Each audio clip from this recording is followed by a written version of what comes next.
Assalamualaikum and good night, everybody. Uh, Tonight, I'd like to read the story titled The Metro by Joseph Esberger.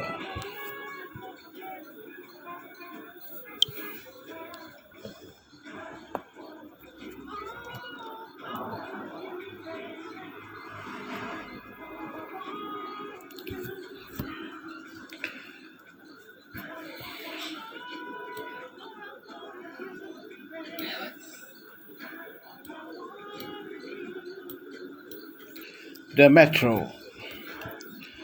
The discovery of our body in the Paris metro early one morning was not particularly unusual. That is what headless sand of freshened through the six arrondissements, but the incident went unnoticed outside Paris. Yet, yet there was clearly something strange about the case. It was hardly as though the body had been decapitated to frustrate the identification, for it was fully clothed and none of the owner's personal effects had been removed. Save, of course, for his head. The police, the Paris police soon tied up the contents of the dead man's wallet with forensic evidence from the body. Added to that, Madame Charant, the dead man's wife, could positively identify the body in the most intimate ways. She had already reported her husband as missing.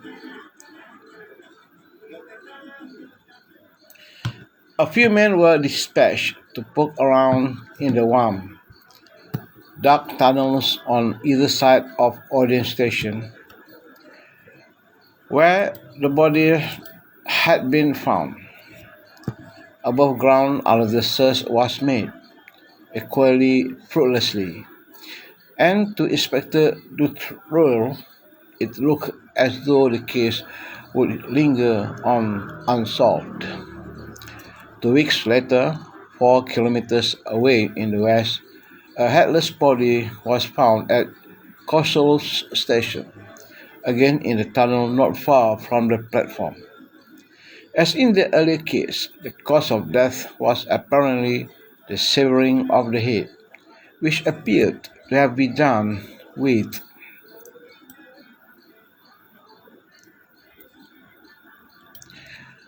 some precision.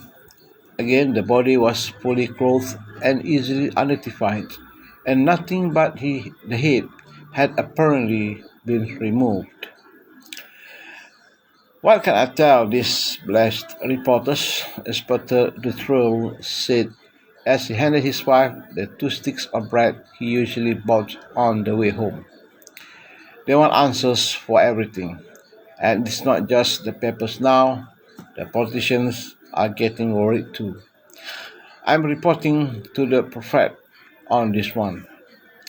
If there were instant answers for everything, Ma'am Petichow, they would have no need of you, said Madame Dutroux. And where would they be without you? Who cleared up the terrible Clichy case last year and the acid bath at Rully Diderot? The little inspector divisionary chef pulled in his stomach, puffed off his chest, and rose to his full height. A smile spread across his round face. In his smart dark suit and gold-rimmed glasses, you could have taken him for a provincial bank manager, rather than one of the Paris' most successful policemen.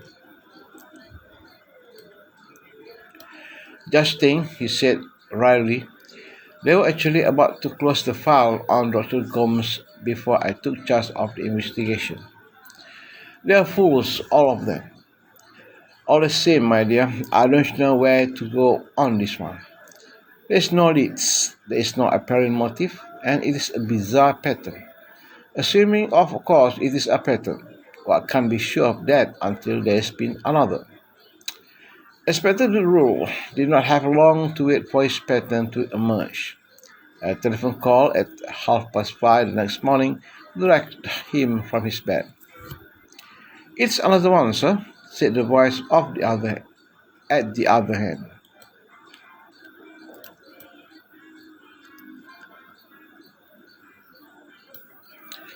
"Another what?" "It is identical. Another headless corpse, just like the others. Male, middle-aged, white." "Where?" asked Inspector Drill, fumbling for a cigarette. "Chittal Road." "And the metro?" "Yes, sir, just inside the tunnel, in the antecedent well between the tracks. Close the line, if you haven't already. I'll be with you soon. And don't move it. Do you hear?" Inspector Drill replaced the receiver with a sigh as his wife padded into the room. "I had these early morning cases," he muttered. He lit his cigarette. "Have a coffee before you go. Another dead body will keep. But we have closed the line, and it is the other side of town, my dear. North Paris. All the same." He sat down heavily and watched his wife sullenly as she made the coffee. Madame de Trolle was a simple woman of 46 whose long, thin-lipped face was framed by stern grey hair. Her strong, practical hands were country hands, and she had never got used to city life. She lived for the day when she and husband would retire to their home village in Les Pyrenees. Inspector Dutroux sighed to himself again. Poor Agnes. She tried so hard to please him. How could she know that he longed to be free of her? How could she possibly know of Volorona, the young Malagasy he had met while on the Scritch case? For him it had been love at first sight. "And for me too, my darling." Volorona had been quick to agree, her large brown eyes wearing with tears as they gazed at him through the smoke of the chit at Lepine, where she worked. A veritable Coupe de Femme. She spoke French well, with a Malagasy accent and huskiness that left you with a sense of mystery and promise. Inspector Dutreuil was a happy man, but he was careful to tell no one except Monsieur Thibault, his closest friends, about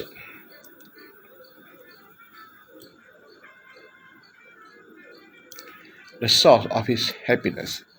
"I've never felt like this before, Perry.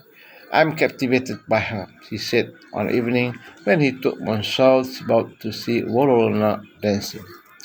It was a rare experience, even for the jaded Monsieur Thibault. In the frantic colored spotlights of the church at Lepine, Volorona danced solo. In her vitality you sense the wildness of Madagascar. Her black slim lashed the air to the music, which was raw and sensual. "You know, Perry, in 30 years of marriage, I was never unfaithful." "Well, you know that already." "There was always my work, and the children, and I was happy enough at home. It never occurred to me to look at another woman. But something happened when I met Bolorona. She showed me how to live. She showed me what real ecstasy is. Look at her, Perry. Isn't she the most exquisite thing you ever saw? And she adores me. She's crazy about me. But why? I ask you. What can she see in me? 3 times her age, pot-bellied, bald, married." Inspector Dutroux leaned back in his chair and swung around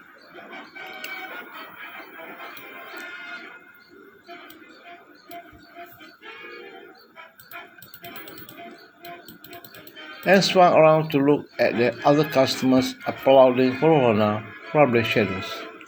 He smiled proudly to himself. He knew exactly what was on their minds. Life was strange, he thought, and you could never tell. Some of them were young men, tall and handsome and virile, Yet none of them knew Verona as he knew her. Monsieur Chibot finished his whiskey.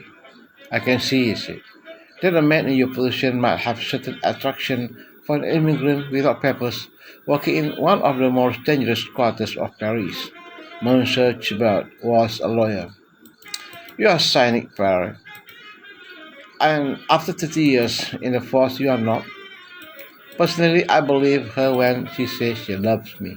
I just don't know why. Elizabeth, well, one thing of for sure is it can't go on like that. One way or another, things will come to a head. Well, I must agree, she's exquisite, all right, like an exquisite Venice flight, right?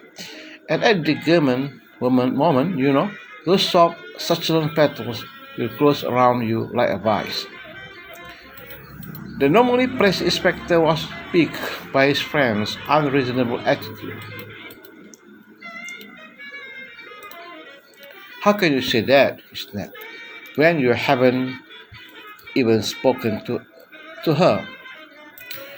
But all women are the same, Regis. Do you know that? You should be a lawyer. That you know it. They can't help it. They are built that way. Believe it. Believe me, it can't go on without something happening. As Thrill glowed at his old school friend and said nothing.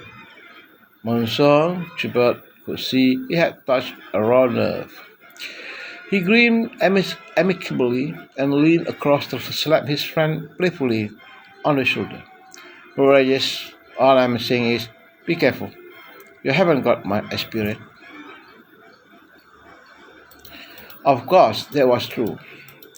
When it came to women, few men had Monsieur Chibert's experience, or his luck for that matter.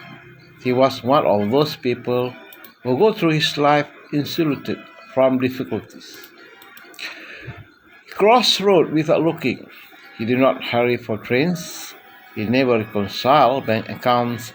Tall, slim, with boyish good looks and thick black wavy hair, he was the antithesis of Inspector Dutroux.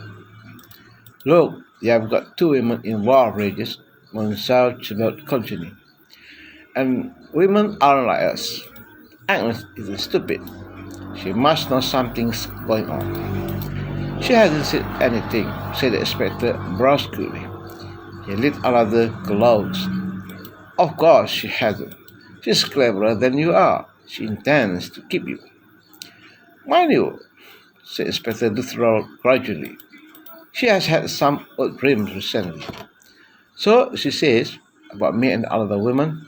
But anyway, she just laughs and says she can't believe it. But yes, you must know that what we say and what we think are seldom the same. Sometimes I wonder if I ought to tell her something, if only out of decency. Monsieur Chibet nearly choked on the fresh whiskey he had just put to his lips. No, he cried with a passion that surprised the inspector. Never, you must never tell her. Encourage.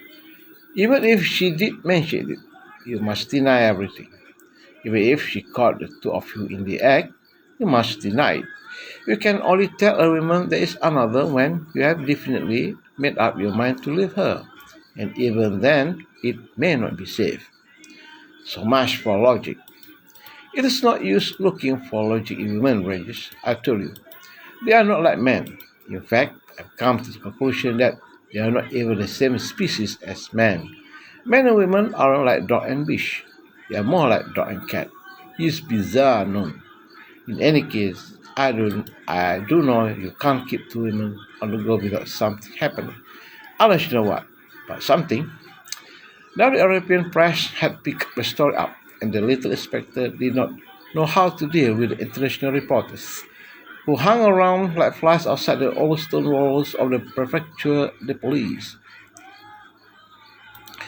Their stories focused on the bizarre nature of the killings and the idea that there were three severe hits somewhere in Paris particularly excited them. They wanted constantly to know more. So, of course, the inspector did room. I assure you, gentlemen, he told a press conference, We are at least as anxious as you to recover the missing parts. We are doing everything possible. You can tell your readers that wherever they are, we will find them. Can we have photographs of victims for our readers? Asked one of the foreign reporters. So as we know which heads we are looking for, added a journalist from London. It was a joke that was not shared by the people of Paris. Suddenly, the normally carnival atmosphere of metro had evaporated. Buskers no longer walked the coaches between stations. Puppeteers and jugglers no longer entertained passengers with impromptu performances. Even the beggars, who habitually hung around the crowded station or made impatient speeches in the carriages, had gone. And the few passengers who remained sat more long-faced than ever or walked more hastily down the long corridors between platforms. Inspector Rule dispatched of ever clearing the case up. His mind, already excited over Vorona, was now in a turmoil. Vorona had suddenly and tearfully announced that she was pregnant. Then, having accepted his financial assistance to terminate the pregnancy, by refusing his offer to take her to the clinic, she told him one day on the telephone, "I thought you were going to ask me to marry you," as the throat was stunned. "But you know I'm married, I'm Cherry," she said. "I thought you have lived Agnes," she replied. "I wanted to be with you. I wanted to share everything with you, my child, my life, my bed." Inspector Rose could hear her sobbing. "But darling, we can still see each other." "No, it's too painful. I love you too much." Inspector Detroit could not concentrate on his work at all. Day and night his thoughts were on Vorona. He longed to be with her. If only Agnes would leave him, and if only Vorona would be satisfied with what he gave her already, the dinners, the presents, the apartment, why did women have to possess you? It seems that the more you gave them, the more they took, until there was nothing left to give but yourselves. Perhaps Perry was right after all, when you thought about it. The investigation into the Metro murders was proceeding dismally. Inspector Dutroux has no suspect, no leads, no motive. His superiors complained about his lack of progress, and the press ridiculed him without pity. It appears, commented Franshaw, that the only thing Inspector Dutroux can tell us with certainty is that with each fresh atrocity, the metro station name grows longer. The detectives under him could not understand what had happened to their normally esteemed inspector, and they felt leaderless and demoralized. It was left to the security police of the metro to point out one rather obvious fact, that the three stations where bodies had been found had one thing in common. Their lines intersected at Metro Babs Rochester, and it seems that something might be learned by taking the metro between them. Inspector Troll did not like public transport, and he especially did not like the metro. It was cramped, smelly, and claustrophobic at the best of times, and in the summer it was hot. You stood on the very edge of the platform just to feel the breeze as the blue and white train pulls into the station. It was years since the inspector had used the metro. "I can't take much more of this much," he said to the young detective constable who was traveling with him. "It's too hot. We'll get off at the next stop." "The Babs Rochester, sir, we can change that. We can change that." "Not much. We can get out of there." "No, we can get out there. Someone else can take a sauna. I've had enough. Anyway, we need to have a look around." Inspector Dutroux wiped his brow. He sounded irritable. "God knows that what it is like normally," he added. When the train pulled in, they took the exit for Boulevard de Rochester. "At least we can get through now," said the detective constable as they walked up the passage towards the escalator. How do you mean? Asked Inspector Dutroux.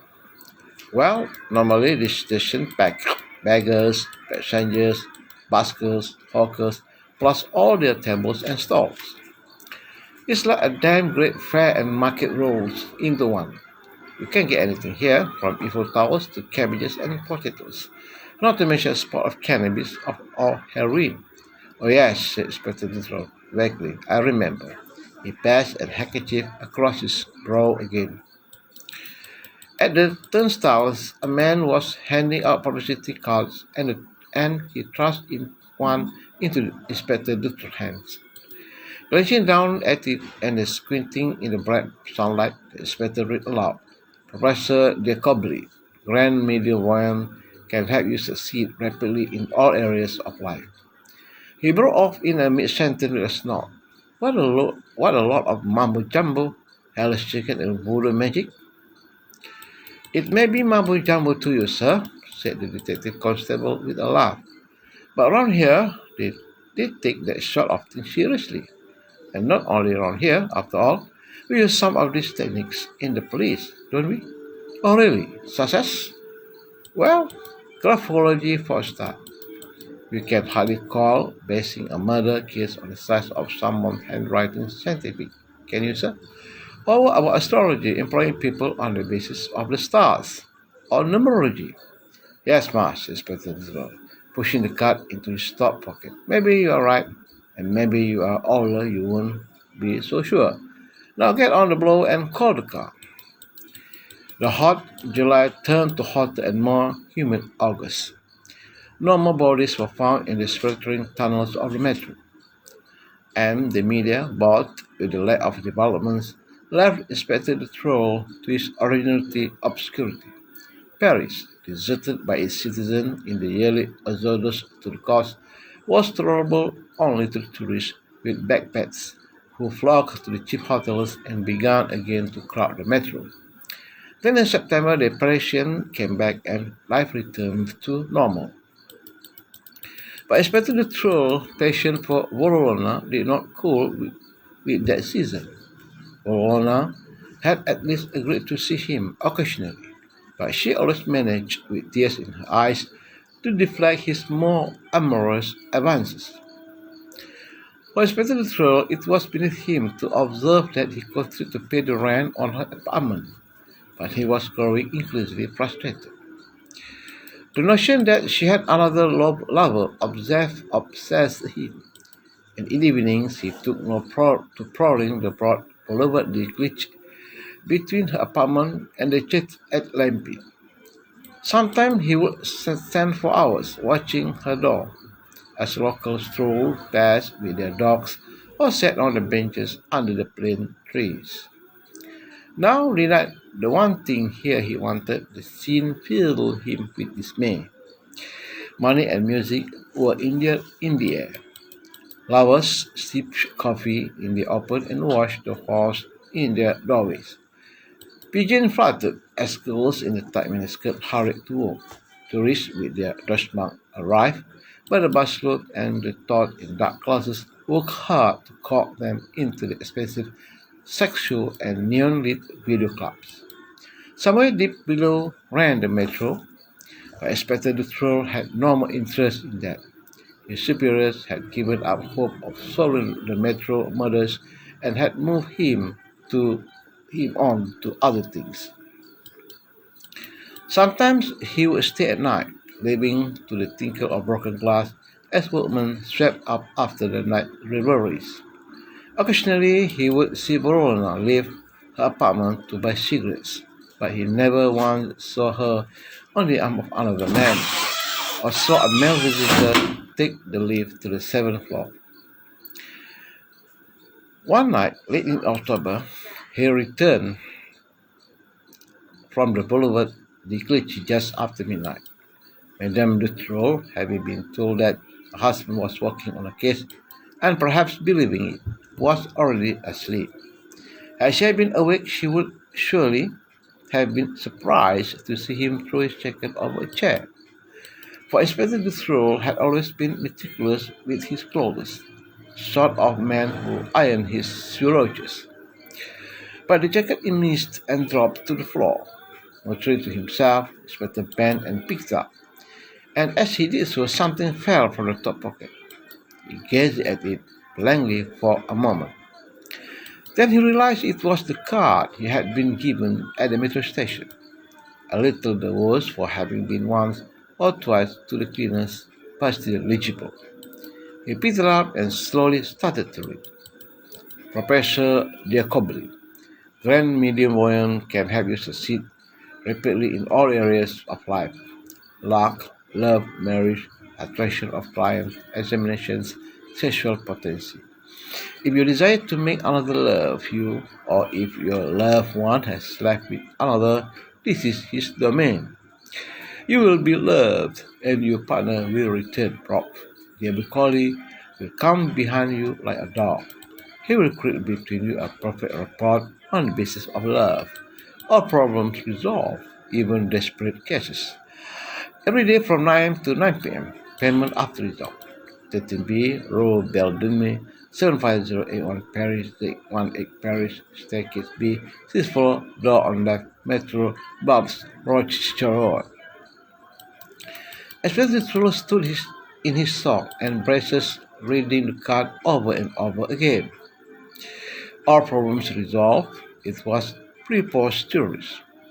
And yet it was tempting. What harm could there be in a little hocus pocus when everything else had failed? After all, everyone knew that even the police used clairvoyance when they were really up against it. Rue Bildem was a backstreet of tenement buildings in Paris, 18 arrondissement, an area probably with immigrants from Francophone Africa. It lay close to the busy crossroads straddled by Metro Bob's Rochester. Inspector the Trail park in the next street and walked the rest of the way, cursing because he had not brought his umbrella. The door to the number 13B was swinging in the wind, its dark paint peeling badly. He stepped through into a narrow courtyard and found his way to the sixth floor door on which a brass plate read, Professor de Macaulay, Specialist des Travaux Occultes. Please ring. He stood there, breathing heavily from the stairs, and before he could press the bell, the door opened and a man appeared. Please enter, my dear sir, said the man with an elegant wave of the hand and exaggerated courtesy. I am Dave Cobley, and I have the honor to meet. As expected, the truth had imagined Professor Dave Cobley was black. He had a very short yet commanding figure, and was dressed in a well-tailored grey suit. A large silk handkerchief fell from his top pocket. For the moment, she expected the truth. My name is hardly important. I have only come in response to your advertisement. Monsieur has perhaps some small problem with which I can help. A minor indiscretion. Please be seated, sir, and let us talk about the matter. Inspector Dutroux handed his coat and gloves to the professor and sat in the large, well-upholstered chair to which he had been directed. Professor Dave Cobley himself settled behind a large mahogany desk, on top of which a chihuahua, hardly bigger than a mouse, was lounging, his white and moist eyes gazing disdainfully at the newcomer.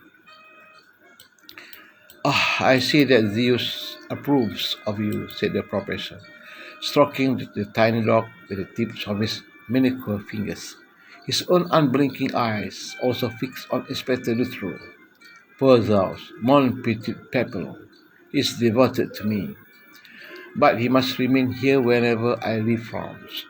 And you are fortunate, monsieur. It is only now that I return from Côte d'Ivoire. It is my country, you know. I returned there for a few months this summer. Paris in summer is also disagreeable. Don't you agree? Professor de Cobley glittered with success. The frames of his glasses, the heavy bracelet on his right wrist, and the watch on his left, the gem-studded rings on his fingers. All were of gold.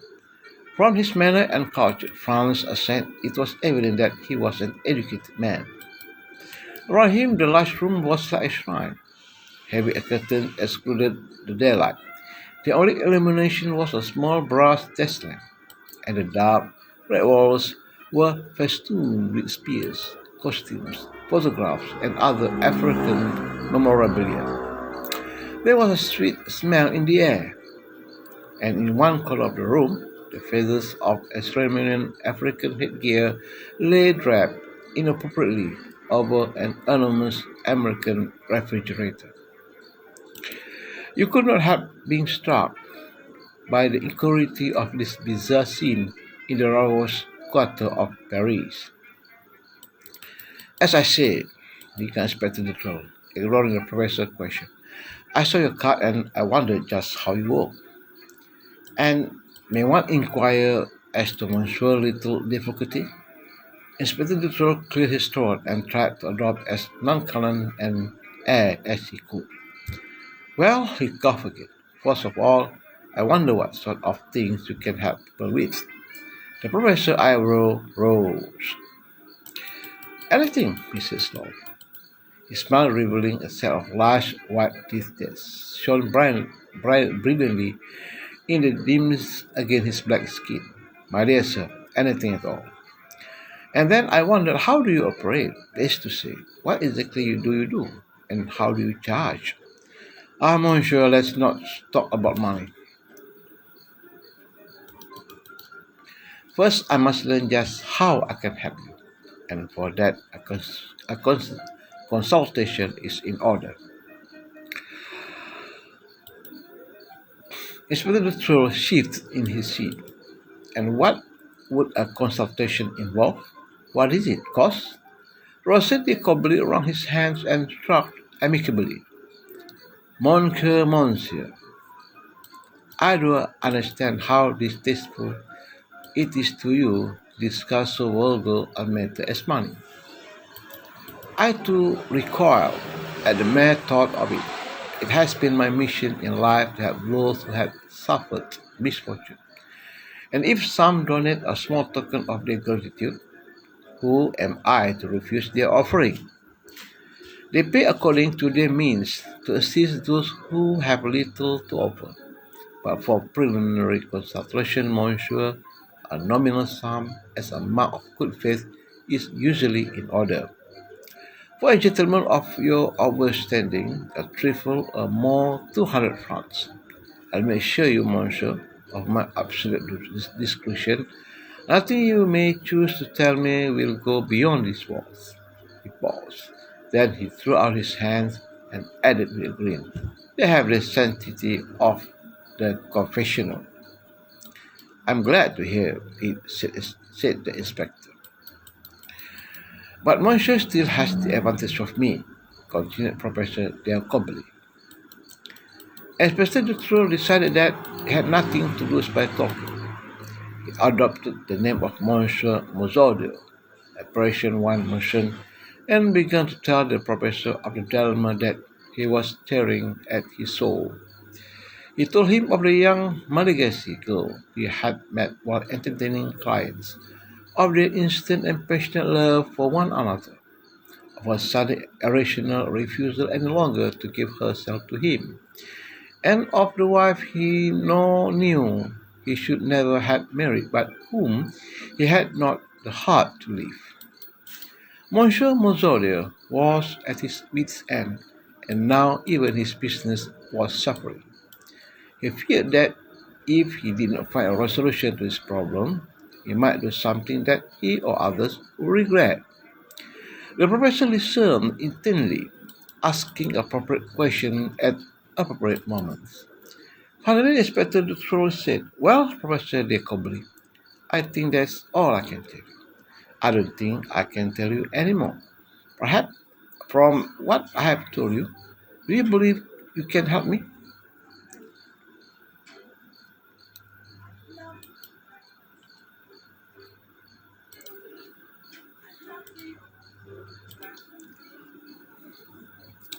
For a long time there was silence. The professor appeared to be in another world. He stared expectantly through, but seemed to be looking through him. My dear Monsieur, my dear Monsieur Monzadia, he said at last, very slowly, almost mechanically.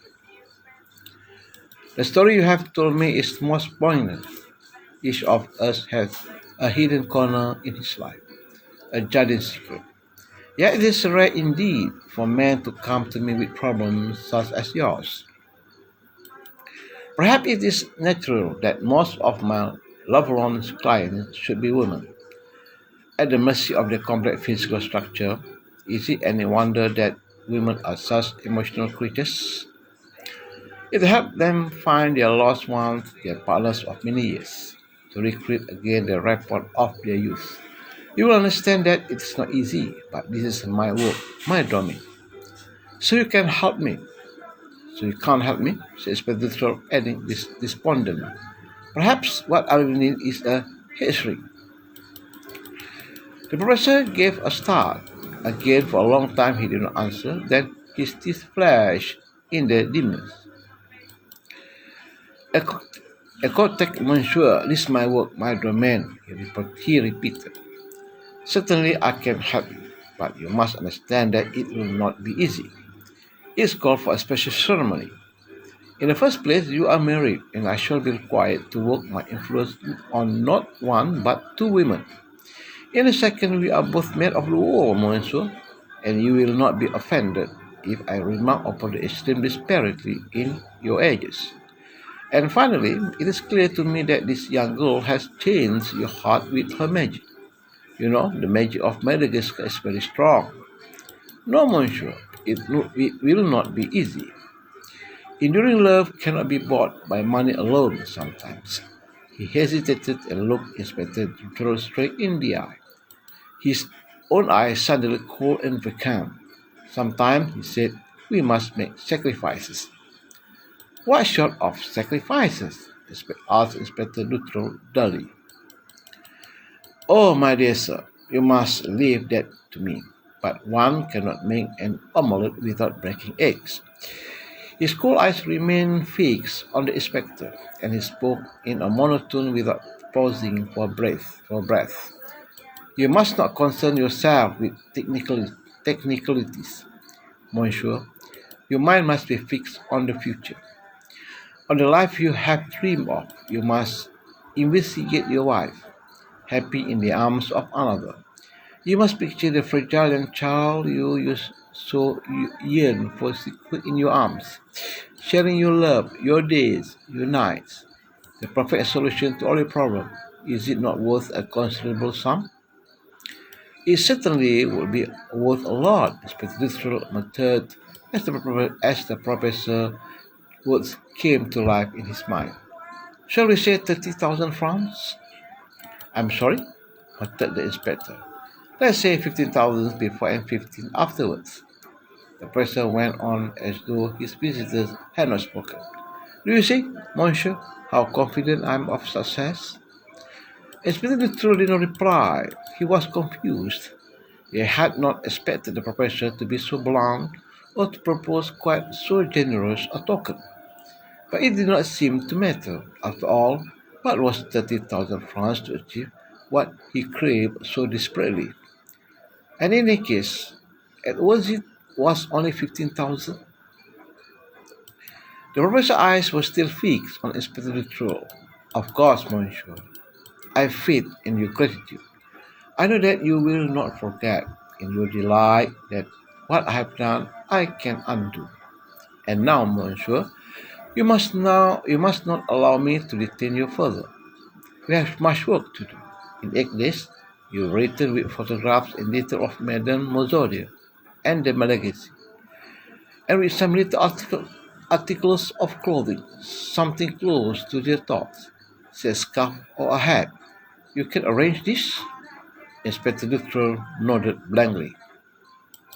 Excellent, monsieur. I must know them in every detail. If I am to have a spiritual tete with each of them, so in 15 days you will return for the ceremony. It will take place beyond those curtains, and the space is reserved for the ancestral spirits. Nobody but I and my sister may enter there, but nevertheless it is imperative that you be present on the day. It must be at dawn. You must come without fail. The ceremony cannot be deferred. Can you manage 6 in the morning? Shall we say Monday the 16th? Inspector Dutroux did not sleep well on the night of the 15th of December. At 4 o'clock in the morning, he got out of bed.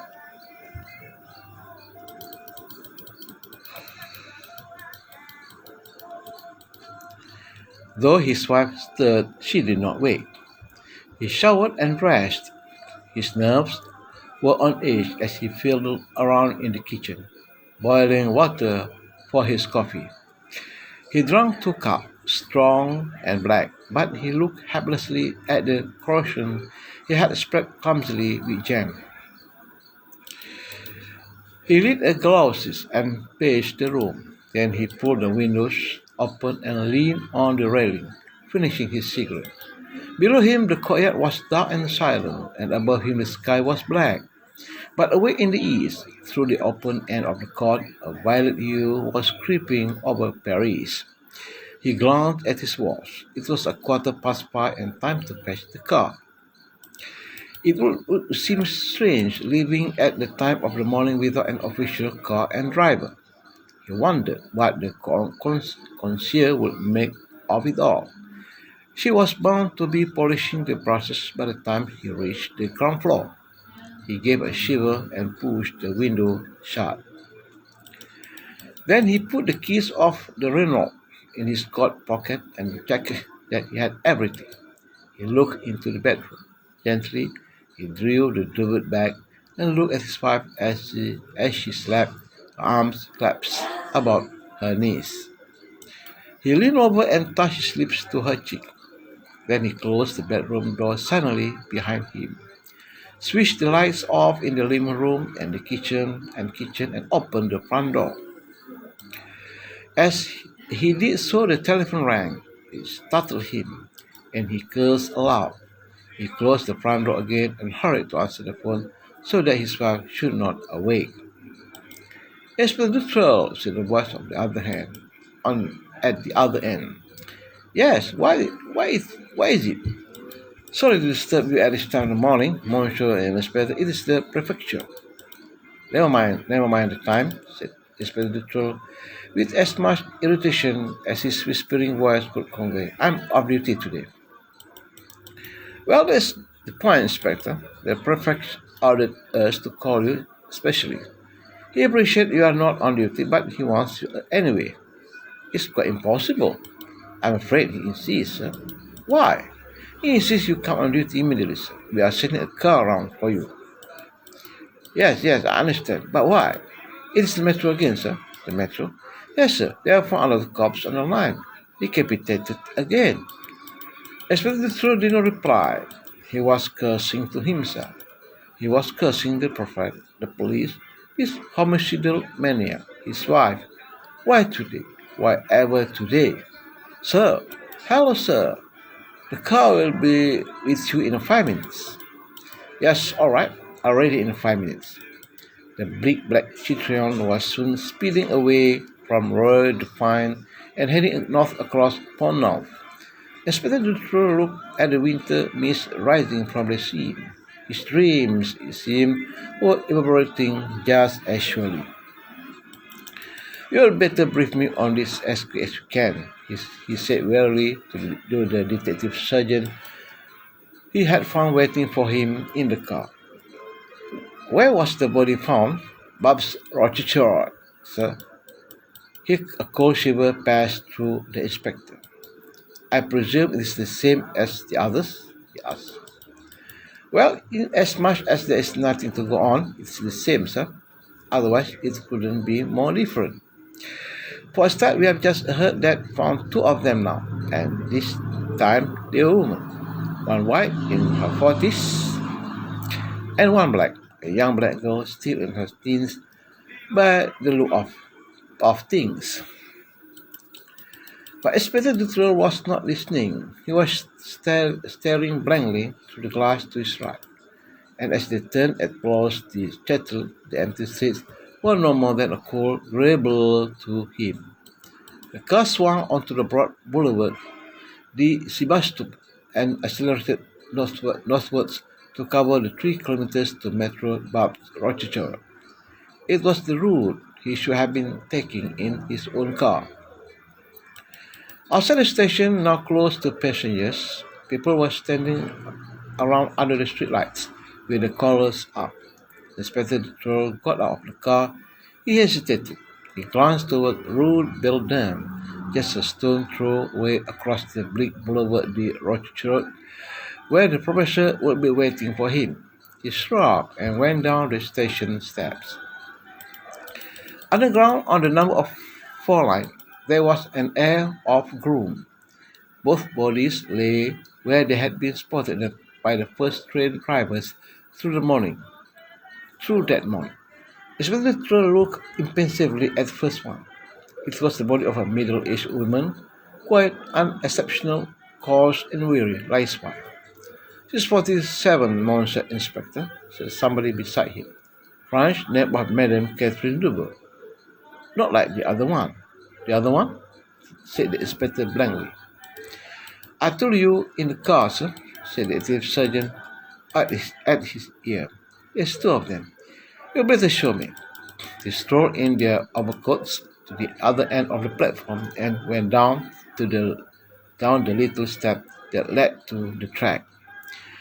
A uniformed policeman pulled back the blanket that covered the second body, which lay on its back. Inspector Truller stared dispassionately at the stiff black limbs that stuck out all awkwardly across the railway line. Suddenly he shuddered in alarm. Even in the dim lights of the train, there was pulled out beyond you could see the resemblance to Borona. "Identity?" he asked. He tried to control his voice. "We don't know, sir. This is all we found," said a policeman, handing him a tattered greeting card. Inside, in large green handwriting, were the words, "Happy 19th birthday from everyone in Antananarivo." "Do you think she's Malagasy, sir?" asked the policeman. The inspector shrugged his shoulders, then held out an open hand. "Your torch, please," he said. He played its beam over the body, up and down the long, slender leg, across the clothes. At least he did not recognize the clothes. Yet the body size, its build, its color, everything pointed to Borona. He bent down and flashed the light onto the fingers of the left hand and laughed weakly to himself as he saw the tawdry rings that glinted back at him. He stood up in relief. There was certainly not Borona. Yet it was uncanny how this body reminded him of her and the other of Agnes, for that matter. Even ages were the same. He smoked as he stood staring at the headless corpse. He could not understand. Was the magic of Madagascar really so strong that now he saw Borona everywhere? And what of Agnes? How would Professor de Cobley explain that? How could he explain it? And when you came to think of it, he had explained very little. He had been happy enough to take the money and free enough with his words. All those grandiose notions of mission and sacrifice and spiritual duties, expected little gaps. "The devil," he muttered to himself. Suddenly he understood everything. "That what, sir?" said somebody beside him. "Never mind," he answered quietly, putting his hand to his breast pocket. His heart had started to pound with a sense of danger, and his head suddenly ached with questions. He took out his cigarette case and lit another glows. Through its curling blue smoke, backlit by the lights of the train, the black limbs were splayed out in a ghostly dance, while beside him men's voices were thrumming in his ear. Why was there no time to think, to extricate himself from this nightmare? He cursed himself. How could he have been so stupid? He cursed his wife and Borona, and Professor de Cobley. What menace had driven him to this? Then he cursed himself again and turned abruptly to one of the men babbling at his side. "What time is it?" Sick 15, sir. For a moment he hesitated. Then he called for the detective sergeant who was with the photographer at the other body. I called the guy. When he's got his pictures, they can move the bodies and fix things up, he said. Now get me the prefect. The prefect was beside himself with rage at this further disturbance to his sleep, and exploded with indignation when expected to throw or vote his resignation. Are you insane, man? You're in the middle of investigation. The investigation is over, Monsieur le Prefect. So you have a killer at last? In 15 minutes, Monsieur, in 15 minutes. Then what in the name of God are you asking to be relieved from duty? Monsieur le Prefect, my position is impossible. On this occasion, it was I paid that paid the killer. He answered calmly as he took out a cigarette from his silver cigarette case. Thank you. That's all for tonight. See you again tomorrow night.